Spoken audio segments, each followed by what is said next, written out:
5 hadis Nabi SAW tentang cemburunya Aisyah. Ini saya sering luruskan. Banyak orang subhanallah menyalahkan Aisyah radhiyallahu anha, ummul mukminin. Aisyah aja cemburu. Salah ini. Kalau ada kasus terjadi di zaman Nabi SAW, kasus yang sedang terjadi ada historinya, maka yang diambil hukum bukan historinya. Final daripada histori itu apa? Apa keputusan Nabi dari kejadian itu? 5 riwayat tentang cemburunya Aisyah. 4 Nabi SAW marahin, tegur, Aisyah minta maaf. Yang 1 Nabi SAW tidak tegur secara langsung, tapi Aisyah pun merasa bersalah. Artinya cemburunya semua tertolak dalam rumah tangga. Jangan cemburu kecuali pelanggaran agama. Kalau yang bukan pelanggaran agama jangan, nggak perlu. Itu merusak konslet.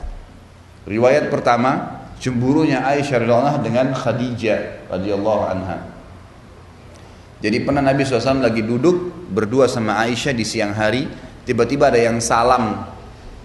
Maka Nabi SAW kaget berdiri. Ternyata karena orang yang salam seorang wanita yang suaranya persis seperti suara Khadijah. Maka beliau kaget, gitu kan?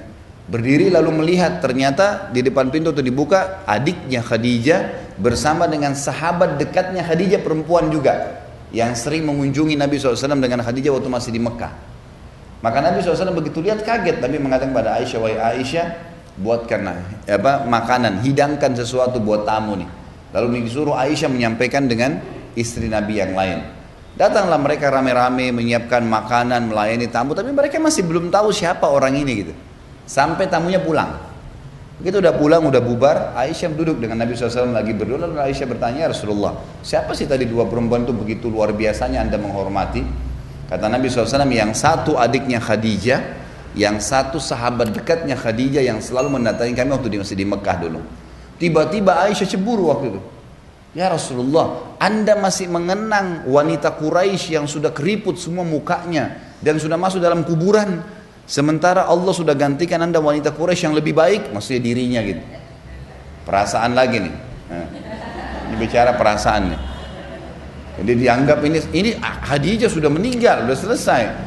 Apa kata Nabi SAW? Lihat, ini historinya ya, cemburunya Aisyah tentang Khadijah.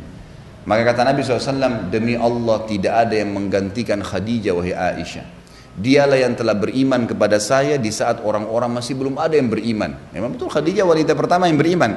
Dialah yang telah membantu saya dengan hartanya dikala dakwah ini masih butuh perjuangan. Dialah yang Allah karuniakan anak darinya yang saya tidak diberikan dari istri yang lainnya. Maka Aisyah pun merasa bersalah karena ini hujjah, ini kebenaran. Nabi SAW selalu jawab kebenaran, gitu kan? Maka yang terjadi adalah Aisyah minta maaf. Yang dijadikan hukum apa? Histori cemburunya Aisyah atau teguran Nabi? Hah? Teguran Nabi dong. Sejarah tadi histori tentang Aisyah cemburu tuh nggak bisa dijadikan hukum. Karena Nabi SAW habis itu tegur dan Aisyah minta maaf. Berarti yang jadi hukum apa? Teguran Nabi SAW. Itu ilmunya di situ. Banyak orang salah paham. Aisyah aja cemburu, nggak lihat. Ini historinya, hukumnya penentuan dari Nabi SAW. Kalau Nabi iyakan berarti boleh, kalau Nabi tegur berarti tidak boleh. Berarti tidak boleh cemburu nih, gitu kan? Karena ini memang orang yang pernah terlintas. Misal maaf, ada ibu-ibu nikah sama duda misalnya. Lalu si suami ini ceritain, dulu waktu saya sama istri itu saya makan ini. Jangan cemburu. Lo nikah sama duda, dia punya histori hidupnya. Oh iya, sekarang mau saya buatin juga enggak? Dulu saya makannya sayur asem, mau saya buatin sayur asem juga, gitu aja. Wah, masa masih dikenang tuh orang, masa begini, masa begitu. Loh, nikah sama duda, orang sudah punya, gimana cara? Nggak boleh disalahin, nggak boleh disalahin karena dia memang cerita. Kadang-kadang kalaupun dia bukan duda, dia masih bujang. Dulu di rumah ibu saya makan sayur ini. Wah, langsung cemburu lagi sama mertuanya. Nah itu, makan aja di rumah ibu kamu. Pengalaman bu ya. Alhamdulillah ada contoh. Loh enggak, ini contoh yang benar. Biasanya begitu. Jangan. Apa yang dia sampaikan berarti dia sedang mau dekat dengan ibu, menyampaikan apa yang dia suka. Tangkap positifnya. Oh berarti dia suka sayur itu. Ya udah, saya buatin ya. Kita buatin yang lebih hebat supaya dia suka. Kalau kita mau hapus dari memori dia susah, nggak mungkin gitu kan. Ini riwayat yang pertama. Ya, nggak boleh cemburu. Histori bukan patokan hukum, teguran Nabi yang jadi hukum. Riwayat yang kedua, cemburunya Aisyah radhiyallahu anha dengan Sofiyah binti Huyai. Ini dulu turunan Yahudi. Kebetulan memang Aisyah sama Sofiyah memiliki kulit yang putih dan terkenal kecantikannya. Nabi SAW itu kalau dari rumah Sofiyah biasanya siang ke rumahnya Aisyah, gitu kan? Aisyah radhiyallahu anha cemburu. Baru Nabi masuk langsung Aisyah mengatakan, ya Rasulullah, Anda masih terus saja datang ke rumahnya anak Yahudi yang pendek dan kerdil itu. Begitu bahasanya. Jadi karena cemburunya terbawa itu. Apa yang terjadi coba? Ini historinya, lihat hukumnya. Kata Nabi SAW, wahai Aisyah, kau telah mengucapkan kalimat dengan mengatakan Sofia kerdil. Kau telah mengucapkan kalimat kalau ditaruh di air lautan, rusak tuh lautan. Artinya dosamu berat, gitu kan? Aisyah langsung minta maaf, nggak jadi. Yang mana jadi hukum? Cemburu atau teguran Nabi? Teguran Nabi SAW. Ini masalahnya banyak ustadz pun mengatakan Aisyah aja cemburu. Loh subhanallah. Seakan-akan Aisyah disalahin. Aisyah di sini menjadi penyebab hukum kita faham. Sebagaimana kalau ada beberapa sahabat yang melakukan kasus, kemudian ditegur, turunlah hukum kita faham, gitu kan? Jadi kita bukan melihat historinya, itu cuma sekedar kenangannya, kisahnya, penyebab, tapi hukum teguran Nabi SAW. Nabi bolehkan atau tidak? Riwayat yang kedua. Riwayat yang ketiga, cemburu Aisyah di malam nisfu Sya'ban.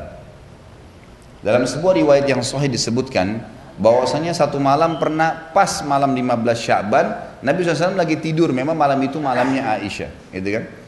Lalu Aisyah kaget tengah malam, lihat Nabi SAW nggak ada di sebelahnya, tiba-tiba cemburu, pakai baju, kemudian datangin semua istri Nabi yang lain, diketokin, Nabi ada nggak? Nabi ada nggak? Nabi ada nggak? Satu-satu, ternyata semua nggak ada. Mereka bilang, kan malam ini malam kamu, bagaimana Nabi datang ke kami? Nggak mungkin, gitu kan?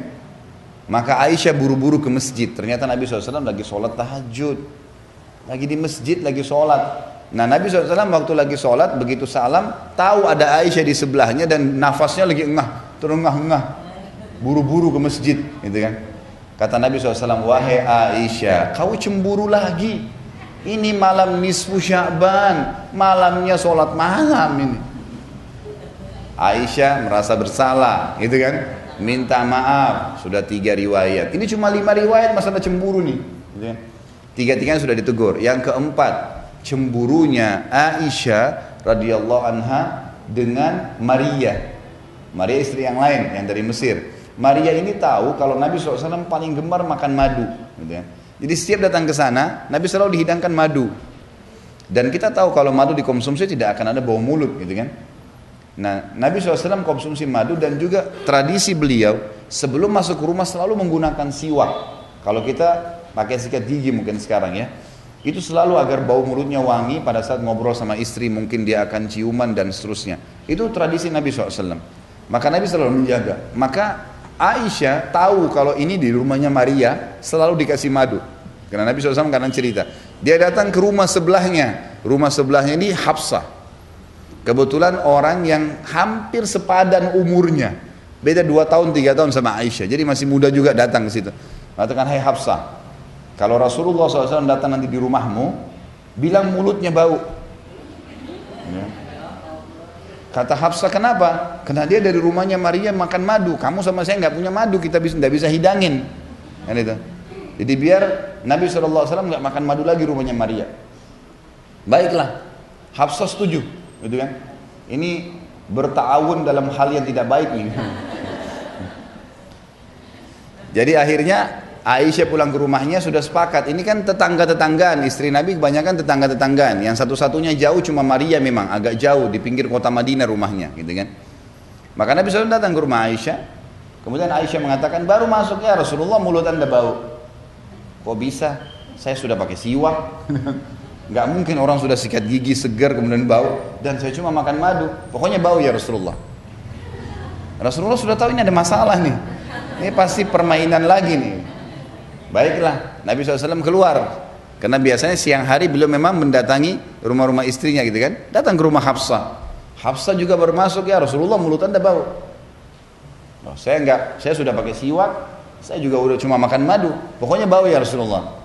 Rasulullah SAW sudah tahu nih, ini ada masalah berdua ini. Rasulullah enggak ke rumah yang lain lagi, langsung ke pinggir kota Madinah, kemudian duduk memikirkan, ini kenapa sih mereka ini buat gini gitu kan. Seperti itulah bahasanya. Lewat seorang sahabat bilang, ya Rasulullah, ada apa? Jadi, bisakah saya bantu? Kata Nabi SAW, hari ini saya haramkan madu. Gak boleh lagi umatku minum madu. Gitu kan?